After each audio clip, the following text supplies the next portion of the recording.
selamat datang kembali di channel YouTube aku.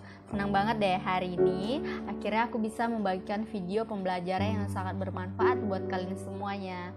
Nah, buat kalian yang suka belajar tentang akuntansi, tentang apapun itu juga, yuk gabung di channel YouTube aku ya. Jangan lupa untuk subscribe dan aktifin notifikasinya agar kalian tidak ketinggalan video-video yang sangat bermanfaat dari channel YouTube aku. Nah, sebelum kita lanjut ke pembelajaran kita hari ini, yuk segera ya di subscribe, like, komen, dan share kepada teman-teman kalian.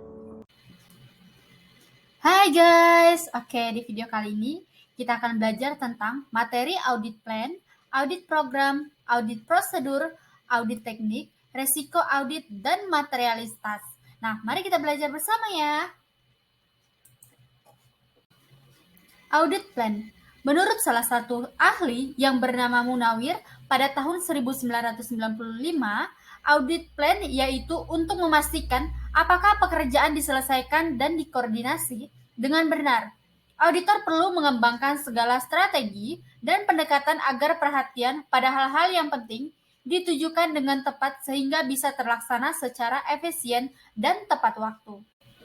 Yang harus dipertimbangkan auditor dalam perencanaan audit yaitu 1. Hal-hal yang berkaitan dengan usaha dan letak industri itu beroperasi. 2. Peraturan dan langkah-langkah prosedur akuntansi. 3. Metode pengelolaan informasi. 4.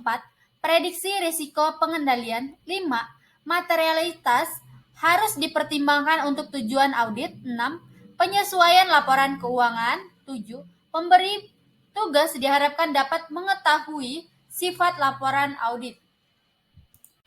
Review merupakan salah satu prosedur yang digunakan auditor untuk merencanakan dan mensupervisi satuan usaha tersebut bersama staf kantor akuntan dan pegawai satuan usaha. Seperti mereview semua arsip-arsip audit tahun lalu serta membahas masalah yang timbul terhadap audit. Auditor harus mengetahui bisnis klien dengan baik agar perencanaan juga dibuat dengan baik.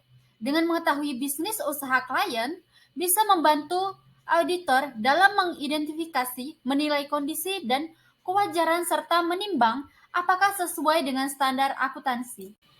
Isi dari audit plan adalah sebagai berikut. 1. Semua yang berkaitan dengan klien seperti jenis usaha, alamat, dan identifikasi lainnya. 2. Hal-hal yang mempengaruhi klien seperti peraturan pemerintah yang baru. 3. Rencana kerja auditor seperti beberapa waktu pengerjaan audit. Audit program. Setelah audit plan dibuat, auditor harus melakukan audit program, yaitu pembuatan prosedur secara tertulis untuk memudahkan pelaksanaan audit serta memberikan perintah kepada asisten. Menurut Mulyadi menjelaskan, di dalam audit program harus ada tujuan, prosedur, dan kesimpulan dari pemeriksaan. Nah, kadang sebagian KAP menggunakan audit program yang sudah distandarisasi, tetapi ada juga yang menggunakan audit program yang dibuat mengikuti kondisi perusahaan. Audit prosedur dan audit teknik. Untuk mendapatkan bahan bukti pendukung pendapat audit, auditor harus diperlukan langkah-langkah untuk memeriksanya, dan juga diperlukan asisten untuk membantu auditor dalam menjalankan langkah-langkah tersebut. Pada buku Mulyadi dikatakan, jadi untuk mendapatkan bukti-bukti tersebut, diperlukanlah audit teknik seperti observasi, wawancara, dan lain-lain. Risiko audit.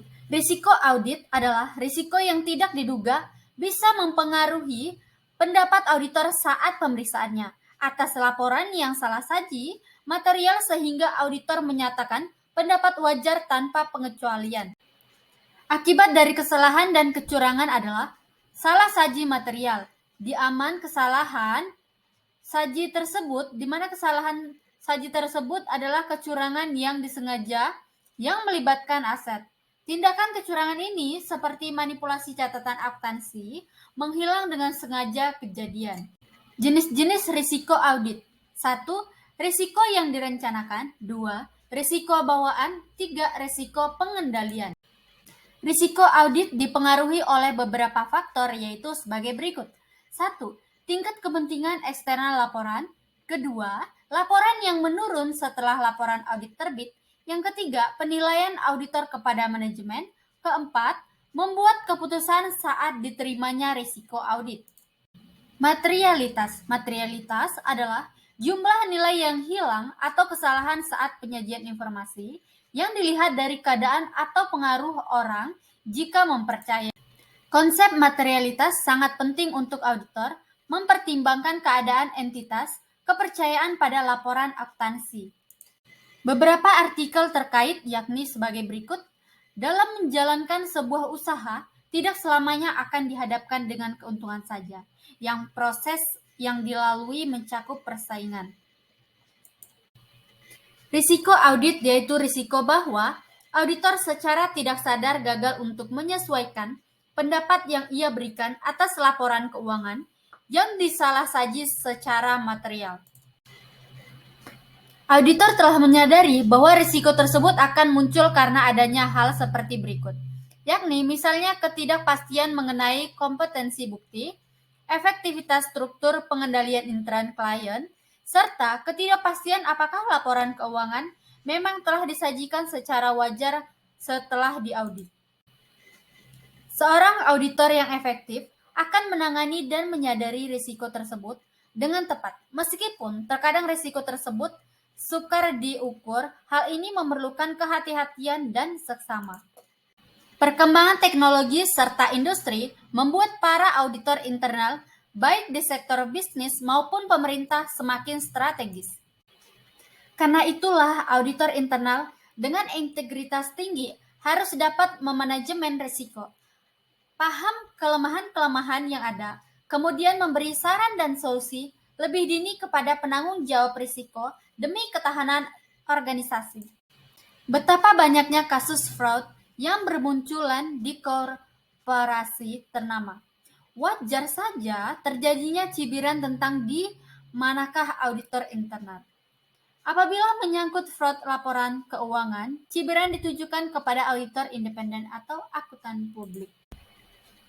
Secara teori, auditing yang dirasakan sekaligus diharapkan oleh masyarakat adalah eksistensi auditor intern dan auditor independen dapat efektif mendeteksi dan mengungkapkan kekeliruan fraud dan termasuk ketidakpatuhan atau ketidaktaatan pada ketentuan peraturan internal maupun eksternal.